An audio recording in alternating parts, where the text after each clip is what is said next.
Your phone buzzes and you already feel it before you read it. Not excitement, something closer to a quiet brace. You open the message. Hey, haven't heard from you in forever. Then the next one arrives almost immediately after. Random question. Do you know anyone who does graphic design? And there it is, the reason you existed today. You sit with it for a second, put the phone face down, pick it up again. You scroll back through the thread, looking for the last real conversation. 14 weeks ago. You checked on them after something hard happened. They replied with 3 words and then went quiet for months. And now haven't heard from you in forever. There's a specific confusion that lives in that moment. It's not quite anger, not quite sadness. It's something harder to name. It's the feeling of being useful without being wanted. It's recognizing a pattern without having language for what the pattern means. Some friendships are not really friendships in the way the word implies. They are networks of convenience wearing the coat of closeness. And the person on the other end may not even know they're doing it. That's the part that makes it genuinely complicated to process. Because if someone were cruel about it, you could simply step back. But most of them aren't cruel. They're just absent until they're not. They genuinely light up when they need something from your world. They send voice notes when they need to vent about their relationship. They text at midnight when they want someone to validate a bad decision. They call when they need a reference, a connection, a quick favor. And in those moments, they are warm, grateful, and completely present. Which is the thing that keeps confusing you, because that warmth feels real. And it probably is real. That's not the lie. The lie is in the silence after. When the favor is done, and the warmth evaporates without announcement. No follow-up, no checking in, no curiosity about how you're doing. Just quiet, until the next thing they need finds its way to them. If you've spent time in this kind of dynamic, you know a specific feeling. It's the feeling of reading a message and doing a quick mental inventory. What are they going to ask? What am I being positioned for here? That inventory isn't cynicism. It's pattern recognition built from experience. Your nervous system learns something about this person's contact rhythm, and now you brace slightly whenever they appear in your notifications. The strange thing is, you usually help anyway. You send the contact they need, or write the recommendation, or advise the thing. And you do it without feeling great about it, not because you're weak, but because the relationship still contains enough warmth to create ambiguity, enough shared history that cutting it feels dramatic and maybe wrong. So you reply, help, wait, watch the conversation die again in 3 responses. And somewhere in the back of your chest, there's a quiet, dull thing. Not rage, just a slow accumulation of being not quite seen. Recognized only in the moments when you're useful, not just present. There's a word some people use for this kind of contact, transactional. But transactional sounds too calculated for what most of these people are doing. Most of them are not running spreadsheets on you. Most of them are just unaware. They have a map of the people in their life, and you're on that map. You're on that map as a resource, not as a destination. And on their end, that might genuinely feel like friendship to them. Because for some people, friendship was never modeled as mutual presence. It was modeled as exchange, help given, help received, a network, not a bond. Their parents may have operated exactly this way. Their early friendships too. So when they reach out and you help, they feel close to you, genuinely. When they don't need anything, they don't think about closeness at all. Not because they dislike you, but because closeness for them is activated by need. It's not a strategy, it's a groove worn into how they understand connection. That doesn't make it okay, but it does make it less personal than it feels. Here's the part that's harder to sit with though. Why do you keep answering? What's actually happening on your side of this? For some people, it's simple obligation. You were raised to help when asked. To say no feels rude. To ask for reciprocity feels needy or confrontational. So you help and you absorb the slight and you move on. Every time. For others, there's something more uncomfortable underneath it.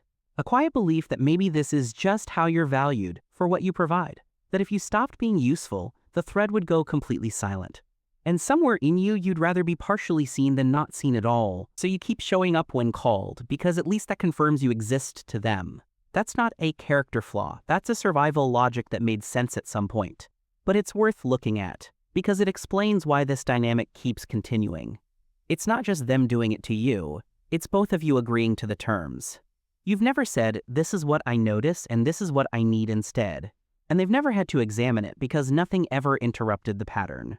There's also a misconception worth clearing up here, because it comes up a lot. People sometimes say, well, they were there for me that one time when things were bad.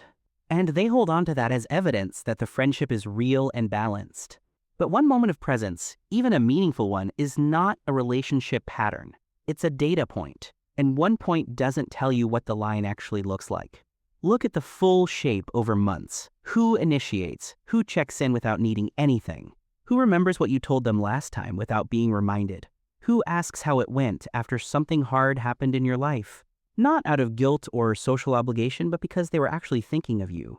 That kind of contact, unsolicited, unprompted, with nothing attached, is rare. And when you zoom out and count it honestly, the count is often very low.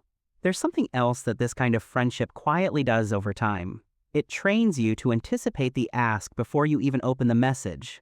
It makes you slightly suspicious of warmth, guarded when someone seems enthusiastic. You start reading friendliness the way you read a sales pitch, looking for the pivot. That skepticism bleeds. It can make you less open with people who actually mean it. It can make genuine care feel suspicious and closeness feel like a setup, which is one of the quieter costs of staying too long in one-sided contact rhythms. Your default posture toward intimacy slowly shifts without you deciding it should. You start managing people instead of trusting them, keeping distance as a default, being helpful but not available, warm but never quite open. And you might not connect that posture back to the specific pattern that taught it. Another thing worth naming, not all of this is simple to categorize. Some people have periods, hard ones, where they go inward and disappear. They're not using you. They're drowning, and they reach for what they can reach. That's different. That's someone in pain, not someone running a contact strategy. The difference is usually visible when things improve for them. People who are genuinely struggling tend to come back and acknowledge the imbalance. They notice. They say something. The dynamic shifts when the crisis passes.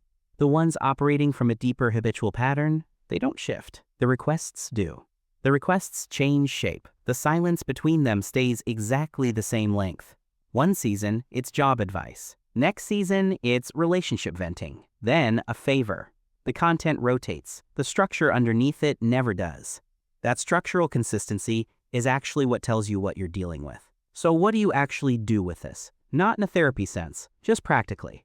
The first thing is just to stop arguing with what you already know. Most people in this situation know. They knew months ago, maybe longer. But knowing feels like it forces a decision, so they keep softening the evidence. Giving benefit of the doubt long past the point where doubt has any benefit left. The pattern is clear. The question is just what you want to do with that clarity. And the options are not only confront them dramatically or quietly disappear. There's a quieter third thing, which is just adjusting your own expectations. Not with bitterness, not as a punishment, just as an accurate read of what this is. This person is a loose acquaintance who shows up warmly under specific conditions. That's a real category of human. It's not nothing, but it's also not what you thought it was.